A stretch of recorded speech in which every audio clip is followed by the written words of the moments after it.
देखिए, फ़ालिज के बाद आपकी टाँग एक तो सुस्त हो जाती है और दूसरा आपके पट्टे कमज़ोर हो जाते हैं। Welcome to our YouTube channel. देखिए, जब आप स्ट्रोक के बाद यानी फ़ालिज के बाद अपनी टाँग की कोई एक्सरसाइज़, कोई हरकत नहीं करते, तो उससे क्या होता है कि आपकी टाँग के पट्टे सुस्त हो जाते हैं और कमज़ोर हो जाते हैं। एक होती है मसल स्ट्रेंथ, एक होती है मसल टोन। मसल टोन वो होती है कि आपके मसल और टाँग में कितनी फुर्ती है।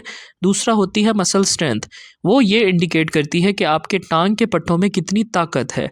तो अगर आप कोई एक्सरसाइज़, कोई चीज़ नहीं करेंगे तो वो दोनों चीज़ें ही कम हो जाएँगी, जिसकी वजह से क्या है कि आप अपनी टाँग को घसीट कर चलेंगे और एक तो वो मतलब जैसे नॉर्मल कदम, मतलब एक स्ट्रोक के बाद भी कुछ ऐसा होता है कि कदम आप जो उठा रहे होते हैं वो सही से नहीं उठता, आप ऐसे घुमा के टाँग को रखते हैं। तो उसके लिए मैं 2 एक्सरसाइज़ेज़ आपको बता रहा हूँ कि ये आपने करनी है।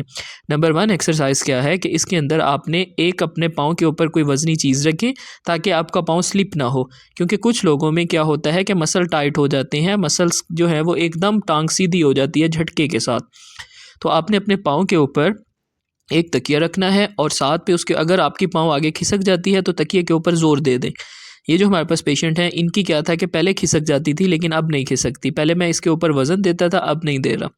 तो इसके अंदर आपने क्या करना है कि एक टाँग सीधी करनी है, जो आपकी कमज़ोर है उसी को आपने उठा कर रखना है और थोड़ी देर उसको आपने वक्फ़ा देना है। उसके अंदर आप गिनती गिन लें, आप कुछ भी कर लें।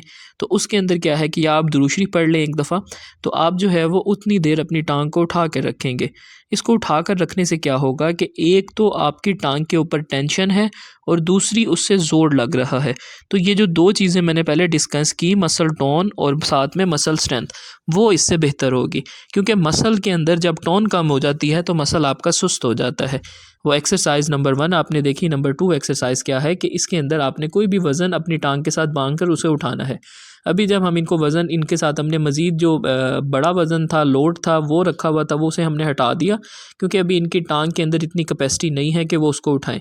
तो हमने उसको रिमूव किया, स्मॉल लोड जो है वो इनके ऊपर, मतलब छोटा वज़न रखा। उसके साथ हमने इनको कहा कि आप अपनी टाँग को ऊपर उठाएँ और उठाकर इसको रोक कर रखें।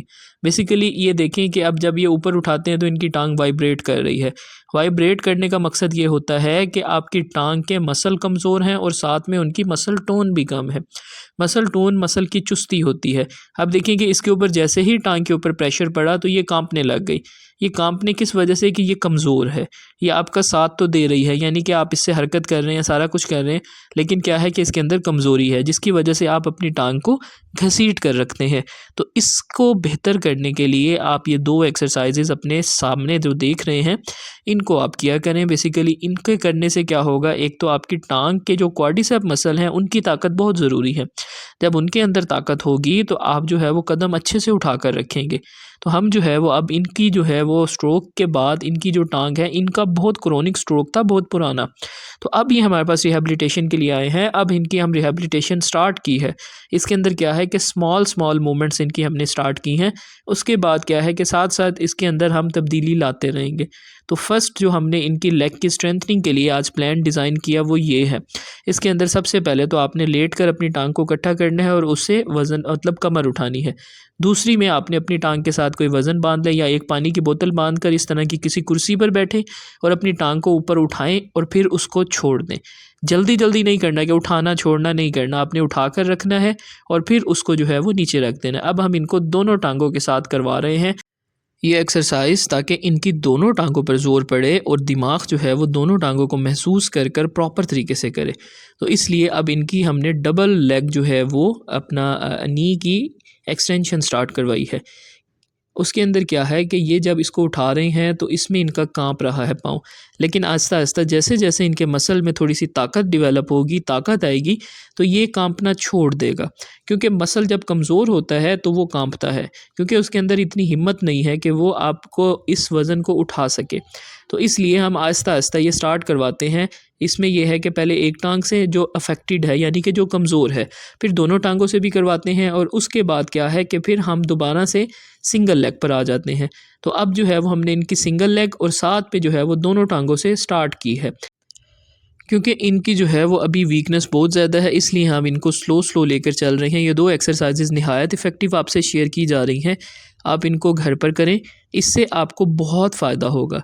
स्ट्रोक की रिकवरी एक आर्ट है।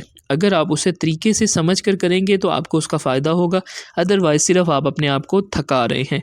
आप ये बताएं कि आप हमारी वीडियो कहाँ से देख रहे हैं, और वीडियो को लाइक किया करें, अपना एक अच्छा सा कमेंट भी किया करें कि आप इसको देखने के बाद क्या महसूस कर रहे हैं और आपको इससे कितना फ़ायदा हुआ। Thank you so much for watching. अपना ख्याल रखिएगा।